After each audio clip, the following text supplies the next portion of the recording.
پاکستان اور پاکستان سے باہر بسنے والے تمام دوست احباب کو ایک بار پھر السلام علیکم۔ دوستو، حکومت سازی کے لیے بات چیت کا سلسلہ جاری ہے پاکستان مسلم لیگ اور پاکستان پیپلز پارٹی میں۔ اس حوالے سے بہت سارے شکوک و شبہات، خدشات کا بھی اظہار کیا جا رہا ہے کہ کیا واقعتاً اب ایک دوسرے پہ ان کو اعتماد بھی ہے یا نہیں، اور یہ کہ کیا ان کو زبردستی ایک ایسے بندھن میں باندھا جا رہا ہے جو یہ نہیں چاہ رہے، نہ چاہتے ہوئے ایک باہمی شادی کے بندھن میں ان کو باندھا جا رہا ہے، کیونکہ اس تمام کھیل پہ خرچہ بہت ہو گیا، اس میں انویسٹمنٹ بہت ہو چکی ہے۔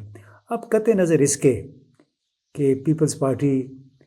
اور پاکستان مسلم لیگ کی حکومت بن جاتی ہے، پاکستان کا مسئلہ اب اس سے کہیں آگے جا چکا ہے، اور کسی ایک پارٹی کی، پرانی سوچ والی پارٹیوں کی اور رہنماؤں کی کہ بس کا یہ معاملہ نہیں رہا ہے۔ اب اس حوالے سے بہت سارے شدید چیلنج ہیں، تفکرات ہیں، کنسرنز ہیں، جو کہ ان سب کو سامنے رکھنے پڑیں گے۔ اب آج کے شو میں ہم ایک طرف بات کریں گے اس سوچ کی جو بار بار آپ کو بلاول بھٹو آپ کے گوش گزار کرنے کی کوشش کر رہے ہیں، دوسری طرف وہ ڈسکنیکٹ جو کہ اس وقت موجود ہے پاکستان کے عوام اور مین سٹریم سیاسی پارٹیوں کے درمیان، اور اس کے ساتھ ہی جڑا ہوا مسئلہ ہے کہ کیا پاکستان میں وزارت عظمیٰ، وزارت اعلیٰ اور صدر کے عہدے صرف زرداریوں، شریفوں اور گیلانیوں کے لیے مخصوص ہیں، یا اس میں کسی اور کا بھی حصہ بنتا ہے؟ تو یہ کچھ آج کے ہمارے مین موضوعات ہیں، اس میں سوچا کہ کیوں نہ آپ کے ساتھ کچھ خیالات شیئر کر لیے جائیں۔ ٹھٹھہ میں 18 فروری کو ایک جلسے سے خطاب کرتے ہوئے بلاول بھٹو نے کہا کہ چاروں صوبوں میں اس وقت آگ لگی ہوئی ہے، اور اس آگ کو بجھانے کے لیے ضرورت ہے، میں ایک بار پھر پاکستان کھپے کا نعرہ لگاتا ہوں، یعنی ہمیں پاکستان چاہیے۔ اور ساتھ میں انہوں نے یہ بھی کہا کہ تمام بڑے رہنماؤں کو، بزرگوں کو چاہیے کہ وہ اپنے بجائے پاکستان کا سوچیں۔ اب یہ جب وہ بات کر رہے تھے تو مجھے اس وقت ان کا 13 نومبر 2023 کا ایک جلسہ یاد آیا جو تھر کے قریب، غالباً تھر کے علاقے میں انہوں نے کیا، اور اس میں انہوں نے بڑے واضح طور پہ کہا کہ تحریک انتشار نے، یہ ان کے الفاظ تھے، تحریک انتشار نے 9 مئی کو جناح ہاؤس پر حملے کیے، ان کو عوام الیکشن میں انشاءاللہ رد کریں گے۔ ساتھ میں انہوں نے مسلم لیگ کو مہنگائی لیگ قرار دیا۔ انہوں نے کہا کہ اس دفعہ جعلی وزیر اعظم جعلی وزیر اعلیٰ ہوگا۔ اور ایک اور دلچسپ بات جو کہ ٹھٹھہ یعنی 18 فروری کے جلسے میں بلاول نے کہی، وہ یہ تھی کہ صدارتی الیکشن میں آصف زرداری پیپلز پارٹی کے امیدوار ہوں گے۔ اب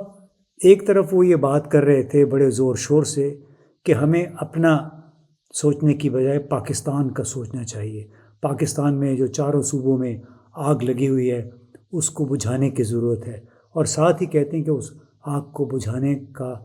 واحد طریقہ یا جو واحد بندہ ہے جو اس آگ کو بجھا سکتا ہے وہ میرے والد محترم آصف علی زرداری ہیں۔ یعنی سوچئے، اس سوچ پہ غور کریں کہ ایک کہہ لیں نوجوان ہے، وہ نئی سوچ کا دعویٰ کر رہا ہے، وہ نفرتوں کی سیاست سے دور ہونا چاہتا ہے، وہ ذاتی مفادات سے بالاتر ہو کے پاکستان کی خدمت کرنا چاہتا ہے، اور پھر وہ اپنے والد صاحب کو لے آیا۔ اب سوال یہ پیدا ہوتا ہے کہ یہ کیسی سوچ ہے کہ کیا صرف زرداری، بھٹوز، شریف، یہ بڑے عہدے ان کے لیے رہ گئے ہیں، یعنی وزارت اعلیٰ ہو، وزارت عظمیٰ ہو یا صدارت ہو؟ میں سوچتا رہا، بہت سے کچھ لوگوں کو جانتا بھی ہوں کہ کیا ان میں اتنی بھی گریس نہیں ہے کہ نوید قمر صاحب، رضا ربانی، شازیہ مری، شہری رحمان، ان میں سے کوئی وزارت عظمیٰ اور صدارت کا ڈیزرونگ نہیں ہے؟ کیا مستحق نہیں ہے؟ خاص طور پہ تاج حیدر صاحب بزرگ ہیں، کیا ان کو یہ صدارت کے لیے نامزد نہیں کر سکتے ہیں؟ یہ کیسی پارٹی ہے؟ ان کا جو حکمران گھرانے کا کانسیپٹ ہے وہ نکل نہیں پا رہا ہے۔ یہ سمجھتے ہیں کہ یہ ملک ان کی ایک کالونی ہے، ان دو بڑے گھرانوں کی۔ اسی تقریر میں چونکہ بار بار وہ ذکر کر رہے تھے نئی سوچ کا، تو ایک موقع پہ بلاول صاحب نے اس بات کا بھی ظاہر کیا یہ بات کہ کتنے وہ حقائق سے ڈسکنیکٹڈ ہیں، یعنی جو آن گراؤنڈ حقیقتیں ہیں ان سے کتنے وہ دور ہیں۔ اب انہوں نے ایک موقع پہ یہ کہا، جو آڈینس تھی ٹھٹھا کی، مطلب نیچے جو مجمع کھڑا تھا، اس کو کہا کہ آپ کو یاد ہوگا کہ قائد عوام ذوالفقار علی بھٹو 1977 میں کے انتخابات میں ان کے خلاف بھی دھاندلی کے الزامات لگے تھے، اور اس کے بعد پھر 11 سال کے لیے جنرل ضیاء الحق نے آ کے مارشل لا لگا دیا تھا۔ اب سب سے بڑی بات یہ کہ ان کے سامنے جو لوگ کھڑے تھے ان کی عمریں کیا ہوں گی سب کی اکثریت کی؟ ذوالفقار علی بھٹو 1977، یہ جناب 47 سال کا عرصہ ہے، نصف صدی ہے۔ اس وقت اکثر لوگ پیدا نہیں ہوئے تھے، اگر پیدا ہوئے تو 5-10 سال ان کی عمر ہوگی۔ تو اس اندازہ کریں کہ ان لوگوں کو یہ یاد دلا رہا ہے کہ آپ کو یاد ہوگا، او بھائی ان کی غالب اکثریت اس وقت تھی نہیں دنیا میں، جن کو آپ کے لوگ، آپ کی ڈسٹرکٹ ایڈمنسٹریشن کرائے دے کے اس جلسے میں لے کے آئی تھی۔ تو یعنی اتنا یہ آبسیسڈ ہیں اپنے ساتھ، اپنے گھرانے کے ساتھ، کہ ان کو احساس بھی نہیں رہتا کہ وہاں 35، 40، 45 سال کے لوگوں سے مخاطب ہیں، ہو سکتا ہے 50-60 سال ابھی اس میں موجود ہوں، لیکن یہ جناب انہوں نے استعمال کیا اس موقع کے لیے کہ آپ کو یاد ہوگا کہ قائد عوام، حالانکہ قائد عوام کے زمانے میں جو 1977 کا الیکشن تھا، ہم بھی بہت چھوٹے تھے، 17 سال کی عمر تھی۔ اس وقت بڑے پیمانے پہ دھاندلی ہوئی تھی، بلکہ لاڑکانہ سے تو جماعت اسلامی کے امیدوار تھے عباسی صاحب، بھٹو صاحب کے خلاف، ان کو اغوائی کر لیا گیا تھا۔ تو اس سیگمنٹ کا مقصد یہ تھا، یہ اجاگر کرنا کہ چاہے بلاول ہے، چاہے مریم نواز ہیں، بھلے یہ نئی سوچ کی بات کرتے ہیں، لیکن مجھے یقین نہیں ہے کہ آیا یہ نئی سوچ واقعتاً گورننس میں بھی ہمیں نظر آئے گی۔ یہ وہ لوگ ہیں جو ان دونوں رہنماؤں نے اپنی تقریروں میں، شہباز شریف صاحب نے بھی یہ بار بار وعدہ کیا کہ یہ 300 یونٹ بجلی عوام کو یہ فری دیں گے۔ اب ان سے کوئی پوچھے کہ پہلے ہی بجلی کا نظام 2600 ارب روپے کے بوجھ تلے دبا ہوا ہے، تو یہ 300 یونٹ بجلی کیسے عوام کو مفت فراہم کر سکتے ہیں؟ اب اس کے ساتھ ہی یہ بھی سوال اٹھتا ہے کہ ان لوگوں کے جو علل تللے ہیں، جو سوچ ہے یہ حکمرانوں والی، شہزادوں والی، اس سوچ کے ساتھ کیا اصل اصلاحات بھی ہو سکیں گی پاکستان میں؟ وہ اصلاحات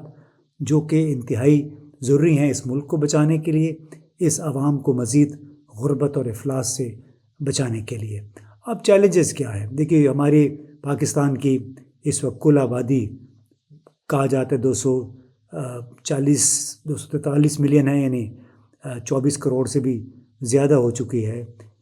بے روزگاری اس میں کوئی 48% کے قریب ہے، یعنی آدھی آبادی عملاً کام کرنے والی وہ بے روزگار ہے۔ اور اس کے ساتھ ایک اور بات واضح کریں کہ یہ ایک ایسا ملک ہے جس کا تعفن زدہ، دیمک زدہ ٹیکسیشن نظام بہت بڑی رکاوٹ بنا ہوا ہے پاکستان کی ترقی میں۔ اب فروری 2024 کے تازہ ترین اعداد شمار ہیں، ان کے مطابق پاکستان میں براہ راست جن لوگوں نے ٹیکس ریٹرنز فائل کیے ہیں وہ کوئی 40 لاکھ کے قریب ہیں، 3.9 ملین۔ اور مزے کی بات ہے کہ اس میں سے 60% لوگوں نے یا تو نقصان دکھایا ہے ٹیکس ریٹرنز میں، یا پھر کہا کہ ان کے پاس اتنی آمدنی نہیں تھی کہ وہ ٹیکس ادا کر سکیں۔ اسی طرح ایک ایسا پیٹرنیج پہ، سرپرستی پہ مبنی نظام ہے جس میں چونکہ تمام بڑے بڑے لوگ ہیں، ان کی کمپنیاں ہیں، بڑی بڑی کارپوریشنز، ان کی فیکٹریاں ہیں، تو ایک دوسرے کو یہ فائدہ پہنچاتے رہتے ہیں۔ تو اس وقت بتایا یہ جاتا ہے، ڈاکٹر اکرام الحق بار بار اپنے آرٹیکلز میں بھی اس کا ذکر کرتے ہیں کہ پاکستان کی 650 رجسٹرڈ کمپنیاں ٹیکس فائل ہی نہیں کرتی ہیں، اور وہ یہ کہتے ہیں کہ اگر 5 ملین یعنی 50 لاکھ فی کمپنی بھی ٹیکس عائد کیا جائے ان پہ، تو پاکستان کو 3 ٹریلین یعنی 3000 ارب روپے مل سکتے ہیں۔ اب اسی حوالے سے ایک بہت بڑا سوال اٹھتا ہے کہ یہ جو حکومت جو بھی نہیں آ رہی ہے، بھلے کسی کی بھی حکومت ہو، کیا وہ ٹیکس کے حوالے سے، مالی شعبے کے حوالے سے یہ اصلاحات کر پائے گی؟ یعنی کیا کسی نے بڑا ایک دلچسپ 21 نکاتی ایجنڈا بھی پیش کیا ہے نئی حکومت کے لیے، بھلے کوئی بھی حکومت ہو، اس میں تو انہوں نے کہا کہ یہ پی ٹی آئی کی حکومت کے لیے ایجنڈا ہے، لیکن پی ٹی آئی کی حکومت سے پہلے بھی تقریباً ہر حکومت نے ٹیکس مراعات، استثناءات اور نہ جانے کیا کیا مراد دی ہیں بڑے بڑے لوگوں کو، بڑے بڑے اداروں کو۔ اس میں ظاہر ہے فوج کے ساتھ وابستہ اس کے جو ذیلی ادارے ہیں، کوئی 50 کے قریب بتائے جاتے ہیں، وہ بھی شامل ہیں۔ تو اب اصلاحاتی ایجنڈے کے لیے سب سے بڑا چیلنج یہ بھی ہے کہ کیا ٹیکس نیٹ کو فوج کے ماتحت تمام جو کم از کم 4 درجن کاروباری ادارے ہیں وہاں تک بڑھایا جائے گا؟ کیا آرمی چیف کی تعیناتی چیف جسٹس کی طرح ہوگی، یعنی اسٹریٹ اوے جو سینئر موسٹ ہو، سب سے سینئر ہو، اس کو آپ چیف آف آرمی اسٹاف لگا دیں؟ اور ایک اور ایجنڈا آئٹم، اصلاحاتی ایجنڈا آئٹم یہ بھی کسی نے پیش کیا کہ کسی بھی سرکاری عہدے بشمول آرمی چیف کی کوئی ایکسٹینشن نہیں ہونی چاہیے، ایکسٹینشنز پہ مکمل پابندی لگا دیں۔ کسی بھی ریٹائرڈ یا حاضر سروس فوجی افسر کی سول اداروں میں بھرتی پر پابندی ہونی چاہیے۔ فوج سے سفارشی افسران کی سول سروس میں بھی سالانہ بھرتی بند کی جائے۔ آپ کو معلوم ہوگا کہ اس وقت چاہے ہمارے ٹول پلازے ہیں، چاہے ہماری سپارکو یعنی اپر اسپیس کی ایجنسی ہے، چاہے پاکستان اولمپک کمیٹی ہے، چاہے نادرا ہے، چاہے این ڈی ایم اے ہے، نیشنل ڈیزاسٹر مینجمنٹ اتھارٹی ہے، بہت سارے ایسے ادارے ہیں جہاں پہ جنرل، میجر جنرل، ریٹائرڈ یا حاضر سروس خدمات انجام دے رہے ہیں۔ تو ان اصلاحات میں جو ایک اور تجویز بھی ہے کہ وزیر اعظم ہاؤس میں ملٹری سیکرٹری کے دفتر کو بھی بند کر دیا جائے۔ اس طرح یہ بھی کہا گیا کہ تمام سینئر سول ملٹری حکام کی مراعات برابر ہونی چاہیے، یعنی یہ جو خاص طور پہ فوجی اداروں میں جس انداز سے پلاٹ اور اپارٹمنٹس تقسیم کیے جاتے ہیں، ہر عہدہ بڑھنے کے ساتھ ساتھ یہ سلسلہ بند ہونا چاہیے۔ اور کچھ اور بھی بڑی کہتے ہیں ایسی وشفل تھنکنگ بھی ہے، ایسی خواہشات ہیں جو ابھی پوری ہونے والی نہیں ہیں، لیکن تجاویز کچھ بہرحال ایسی ہیں، اور ان کا تمام تر کا تعلق پاکستان کی معیشت پہ اس وقت جو بوجھ ہے اخراجات کا، اس کو کم کرنا ہے۔ یعنی پاکستان میں اخراجات کم کرنے کی طرف جانے کی بجائے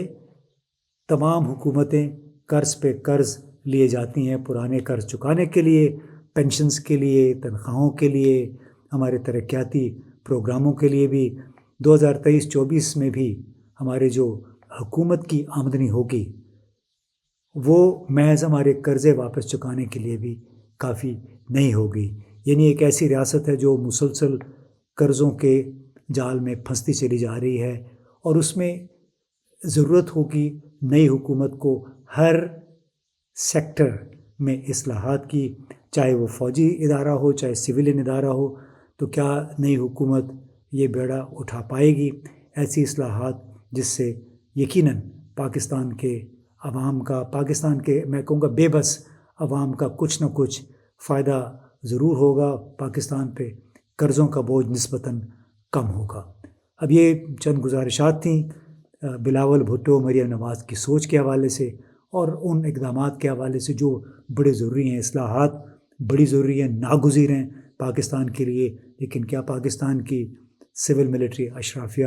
اور آنے والی حکومت یہ تمام کام کر سکے گی؟ وقت اس کا تعین کرے گا۔ بہت بہت شکریہ۔